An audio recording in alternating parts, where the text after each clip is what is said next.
Comparative fault versus contributory negligence in Denver motorcycle accidents. In the bustling city of Denver, motorcycle accidents are unfortunately a common occurrence. When these accidents happen, determining fault and allocating responsibility becomes crucial in the pursuit of justice and compensation. In legal terms, two key concepts come into play: comparative fault and contributory negligence. Understanding comparative fault. Comparative fault, often referred to as comparative negligence, is a nuanced legal principle designed to distribute the blame for an accident among multiple parties based on their respective degrees of negligence. When a motorcycle accident occurs in Denver, the court undertakes a meticulous examination of the actions of all parties involved.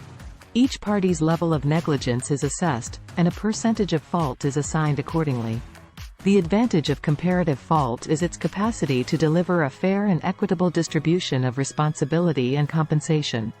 In cases where multiple parties share the blame, victims can receive a portion of the damages commensurate with their degree of fault. However, it's important to note that not all jurisdictions follow comparative fault principles, and the specific laws can vary.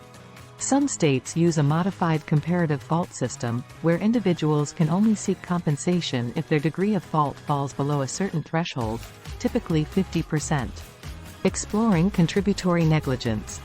Contributory negligence is a legal doctrine that takes a significantly more stringent stance compared to comparative fault. In jurisdictions that follow contributory negligence rules, even a minor contribution to an accident, as low as 1% at fault, can entirely bar a plaintiff from seeking any compensation. Contributory negligence is a legal doctrine that places a heavy burden on accident victims. Essentially, it means that if you are found even slightly responsible for an accident, you may be left without any legal recourse for your injuries, medical bills, or property damage. Denver follows a comparative fault system, which offers a more equitable approach compared to contributory negligence. This means that even if you, as a motorcyclist, share some degree of responsibility for an accident, you can still seek compensation, provided your level of fault does not exceed the threshold set by law. In the event of a motorcycle accident in Denver, it's crucial to consult with an experienced motorcycle accident attorney who can navigate the complexities of comparative fault. Navigating the legal landscape of motorcycle accidents, especially when comparative fault principles are at play, can be challenging. Seeking the counsel of a knowledgeable attorney can make a substantial difference in the outcome of your case.